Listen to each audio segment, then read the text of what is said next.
나경원이 어제 드럼통 안에 들어갔습니다. 드럼통. 여기를 어떻게 들어가지? 드럼통 안에 들어가서 사진을 찍어서 인스타에 올렸어요. 표정이 아주 비장하네요. 드럼통에 들어갔는데 판넬을 들었어요. 드럼통에 들어갈지언정 굴복하지 않는다. 이 드럼통이 뭘까요? 요즘 우리 젊은 청년들은 이재명이를 뭐 죄명이다, 뭐 찌재명이다, 뭐 리짜이명이다 이렇게 안 부른대요. 그냥 드럼통이라고 부른대요. 드럼통. 드럼통 하면 젊은 청년 세대들한테 드럼통 하면 이재명이랍니다. 저도 이 나경원이 갑자기 드럼통에 들어가는 퍼포먼스를 해서 웬 드럼통이냐 했더니 그 젊은 청년들이 알려주더라고요. 아, 그거 요새 저 드럼통이 이재명이에요. 그 제가 번쩍 떠오르는 한 장면이 있었어요. 그게 뭐 신세계였는지 구세계였는지 뭐 하여튼 영화 있잖아요. 거기 보면 저 아주 나쁜 X가 그 상대방 정적 뭐 마음에 안 드는 누구 입막음할 때 이 드럼통에 집어넣어 갖고서 어디 뭐 땅에 파묻고 뭐 어디 강에 집어 던지고 뭐 이런 장면들이 나오잖아요. 그건 이제 조폭들이 수백 년간 써왔던 장면이에요. 그거를 제일 먼저 그 아주 상투적으로 썼던 조폭 조직이 마피아입니다. 마피아. 시칠리안 마피아들이 그 수법을 주로 썼는데 이제 이재명 근처에 있던 사람들이 많이 유명을 달리했잖아요. 다 경찰이 뭐 극단적 선택이다 이러고서 사건을 제대로 수사도 안 하고 덮어버렸는데 이제 그런 사건이 한두 건 어쩌다 한두 건도 아니고 뭐 6건인가 7건인가 그렇잖아요. 그러자 우리 젊은 청년들이 그 영화의 그 드럼통을 떠올리면서 이재명이를 드럼통이라고 부르기 시작한 것 같습니다.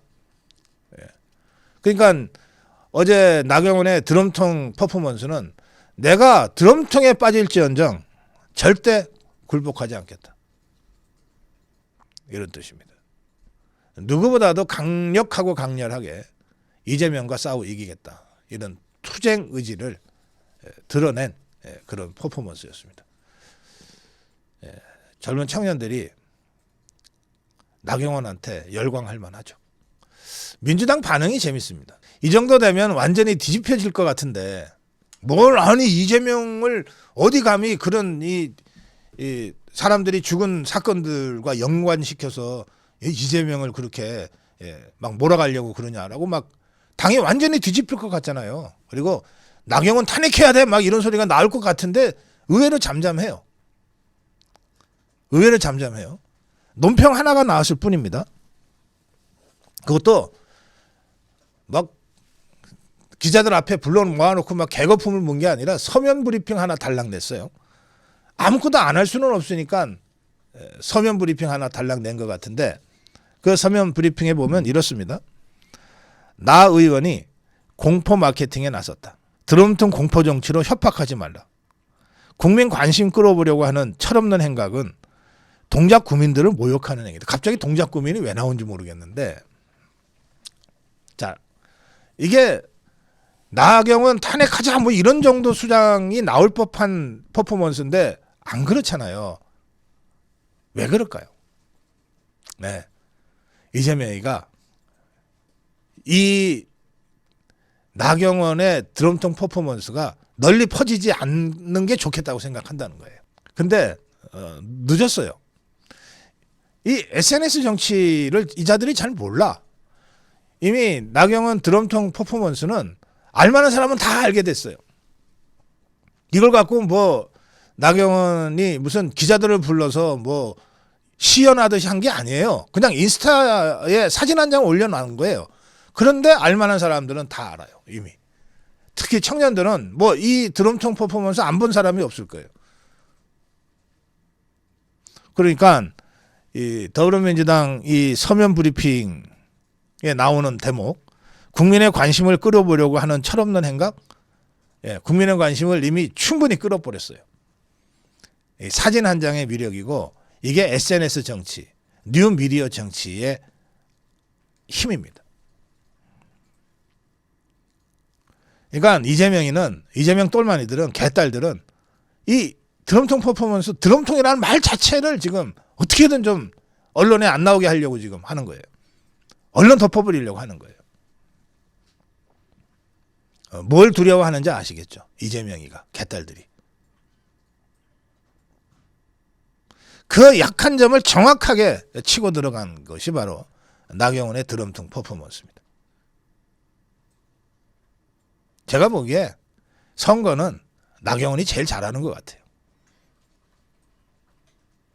적이 어딘지를 정확하게 하고 적과 우리 편의 경계를 확실하게 하고 중간에 어영부영하는 기회주의 배신자들은 확실하게 정리해버리고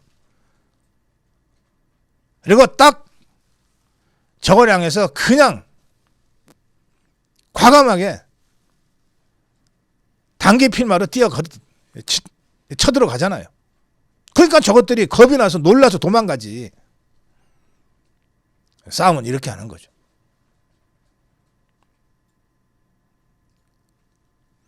그 며칠 전 나경원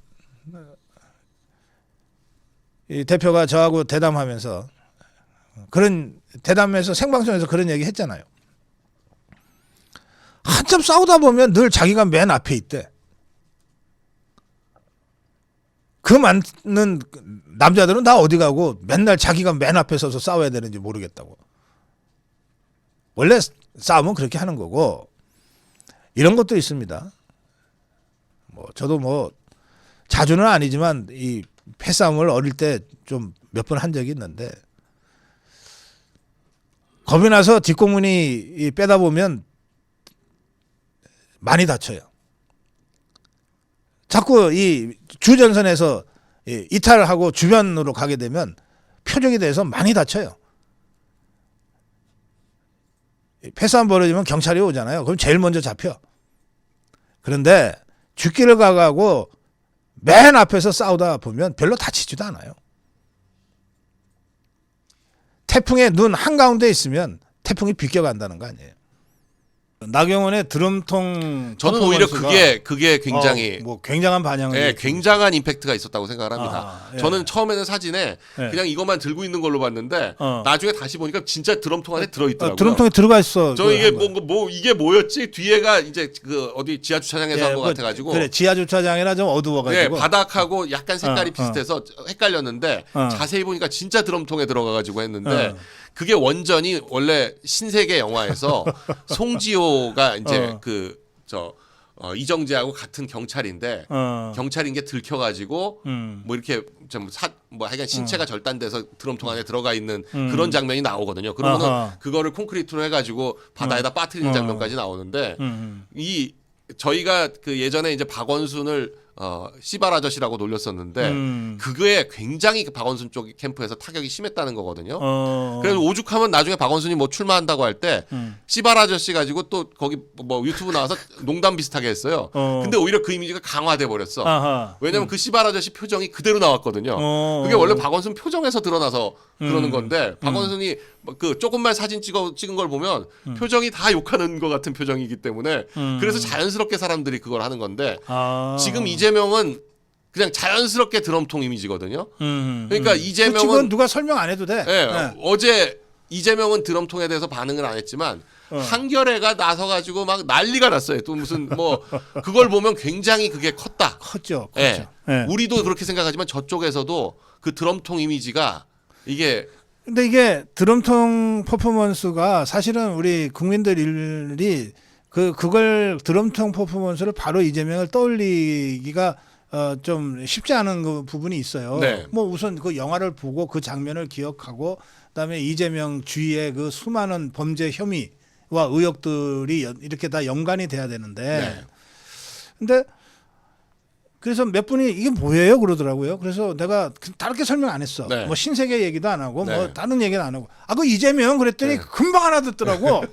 이게 굉장히 임팩트 있는 퍼포먼스를 한 거예요. 그러니까 이게 설명할 필요 없이 드럼통 가지고 스토리가 되니까. 글쎄 말이야. 네, 역시 그 강력한 스토리가 사실 선거에서 제일 중요한데 예. 드럼통은 그 자체만으로 모르는 사람한테는 드럼통 설명하면서 얘기거리가 아니고. 그렇지. 예. 그러니까 이재명 주위에 7명의 의문사가 있습니다. 7명이나 이재명의 옆에서 죽어 나갔습니다.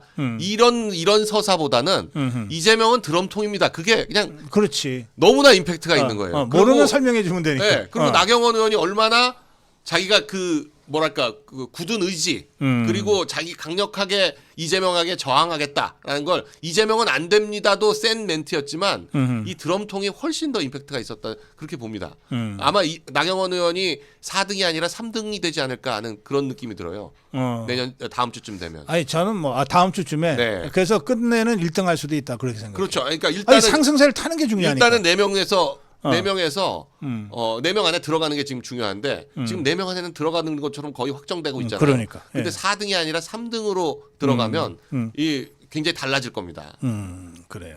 지금 지난주에 김문수 후보하고 햄버거를 먹을 때까지만 하더라도 약간 당권 대권 분리 같은 그런 느낌. 예전에 윤석열 대통령하고 원희룡 후보가 윤 대통령 후보 시절에 예. 같이 만나면서 약간 그때도 그런 얘기가 있었거든요. 이 원 후보가 뭐 나중에 2등 뭐 4등 뭐 이렇게 됐을 때는 지원한다. 뭐 그렇지. 이런 얘기가 있었는데 후보는 윤석열, 네. 당권은 원희룡 하듯이 네, 그런 식으로. 후보는 김문수, 당권은 나경원으로 역할 분담했나? 뭐 그런 네. 느낌이었어요. 예. 햄버거 때까지만 하더라도. 그런데 지금은 네, 오히려 햄버거에서 드럼통으로 가버렸구나. 네, 드럼통이 나오고 난 다음부터 이제 강력한 퍼포먼스가 한두 개 더 나올 것 같은데 왜냐하면 지금 이번 그 겨울 전국을 이끌었던 젊은 세대들이 좀 대거 지금 나경원 캠프로 갔거든요. 그래요. 예. 네, 이분들이 간 이유는 윤석열 대통령이 나경원 후보를 밀었다라고 이 사람들은 보고 있는 거예요. 나 후보가 결심한 것도 그렇고 그렇군요. 예. 윤상현 의원이 접은 것도 그렇고. 자,